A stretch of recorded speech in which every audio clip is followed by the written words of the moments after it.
just like a squat is not a squat, a deadlift is not a deadlift. There are several ways of doing the movement, and you can actually emphasize several different body parts depending on the way you're doing your deadlift. A lot of people who are new to training, especially if they don't have a good sporting experience, really have a hard time bending down and keeping the lower back arch. They all tend to do this, like bend down like this. And it's really hard to teach them not to do that because they all spend their days sitting on a computer watching TV. So to them, this is a natural position. So when they go down, they go like this. So they're not strong and it's bad for the back. So it's hard to teach them the proper position. So the way you do that is you just stand as if you're just standing normally. You put your hands on your thighs and then you want to ask them to go down while keeping their hands on their thighs like this. And then they grab the bar. So automatically puts them in the right position. Right? So keep them here and bring their hips back, back, and then they grab the bar. So that would be the ideal conventional deadlift starting position. So for example, here in front of the bar is right above your toes. Go down, down, down, down, down. Here, starting position. Then you would pull from that position. Right? Obviously, there are several different versions. You can have the hips higher up, lower down, depending on what you want to emphasize. But that's the basic position. So Stan's going to demonstrate a low hips position. Low hips position. It's like a squat with a bar in your hands. Good. A high hips position. When you do a high hips position, you're actually lifting the bar toward you. So you bring your hips back, when you start to lift the weight. Good. You get the knees out of the way. Good. I'm going to show the same thing so you can see the difference in body position with a longer limb individual and a shorter limbed one. So clean grip deadlift, low hips.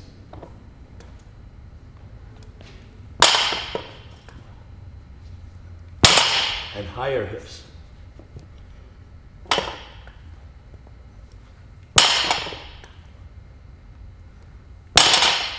As you can see, when I do the higher hips position, I'm not actually looking forward because my torso, because I don't have long legs, will be more almost parallel to the floor. And you want the head to be in line with the spine. You don't want to overextend.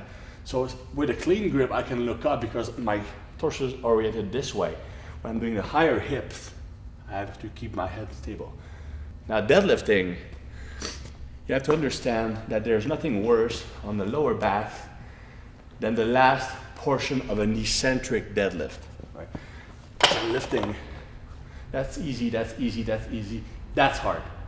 With heavy weight, that will kill your lower back. So that's why when you're doing deadlifting and you lower the weight, you actually control the weight up to the knees, but once you pass the knees, you almost drop the bar to the floor. That's why ideally you'd have bumper plates or a platform. So you lift it. Here, when you go down, control, control, control. Then you reset on every rep. That's the safest way to do deadlift. That's also why I personally like to do only singles or at the most 2 reps on deadlift because it takes away from that stressful position. One thing that's really important is that when you lower the bar with the deadlift, if you don't reset, it's impossible to have the exact same position as you do when you start from a dead position. In fact, I've seen several people tell me when I do deadlift, if I can do 1, I can do 6. Right? A guy, you will do 350 for like 12, but he will do 355 for barely 1. Because when he goes down, he doesn't copy the same position. So he's actually in a better position, which is impossible to do from the floor. So, but if you want to do a real deadlift from the floor, you actually have to reset on every rep. Turn every single rep of a set into a set of its own. It can take 2 or 3 seconds to recover. That's the only way to improve your 1 RM, because you can get really, really strong with deadlift for reps if you don't reset. Most people, they do it this way. Either they lift it like this, they don't go all the way down, it's easy to do reps forever like this because you don't reach the bottom position. Or what they'll do is that they will bounce the weight on the ground. So with this, the bar, just look at the bar. I'm gonna just drop it. It bounces up 2 inches. So if I drop it like this, it can actually bounce 2 inches. So it's actually cheating. It makes the rep much easier. So only the first rep will be hard. I can probably bang up 10 without even fatiguing myself. So if you really want to improve your maximum deadlift strength, you want to start every repetition from a dead start. So you have to reset on every rep. Now we can take several stances. For example, the first one that you know is the wide stance deadlift, also called a sumo stance, which involves more of the hips and less the lower back. Now, if you're more a bodybuilder or just looking for overall like building muscle and stuff, a sumo deadlift will have the advantage of working the hips and hamstrings more so than the conventional deadlift, and it strains the lower back a bit less. So what we want to use is a wide foot stance, and you'd really drop your hips down, full grip.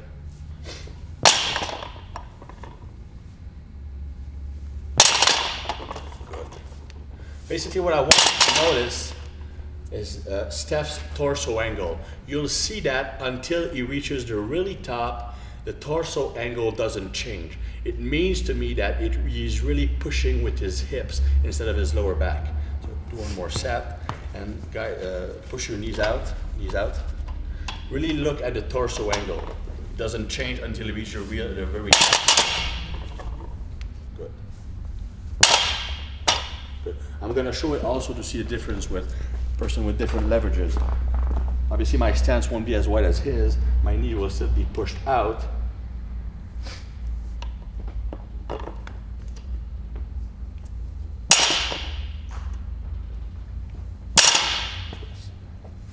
So that's more glutes, more hamstrings, less lower back. On the sumo, you have a wide foot stance, narrow hand width. With the snatch grip deadlift, you do the opposite. You have a close foot stance and a wide grip. That means that your hips will have to be really low, and you're basically copying the full squat position at the bottom. So it's more of a quadriceps exercise than anything. So snatch grip deadlift, full grip, tight back,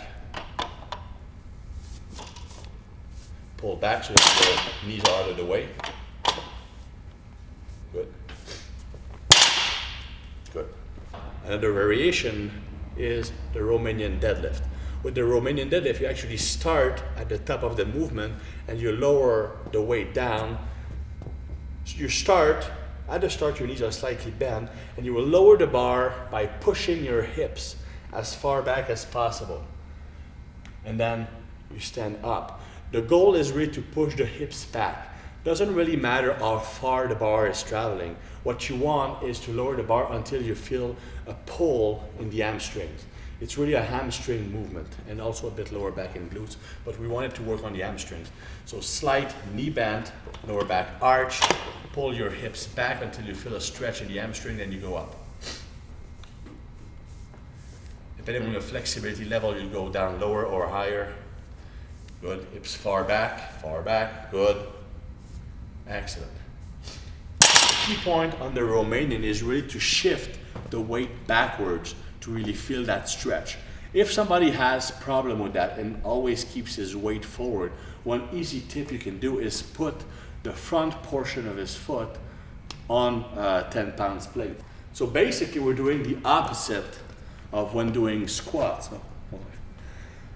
When you're doing back squats and you're raising your heels, it increases quadriceps involvement. So now if we want to emphasize hamstrings involvement, we do the opposite. So we raise the front portion of the foot when doing Romanian deadlifts.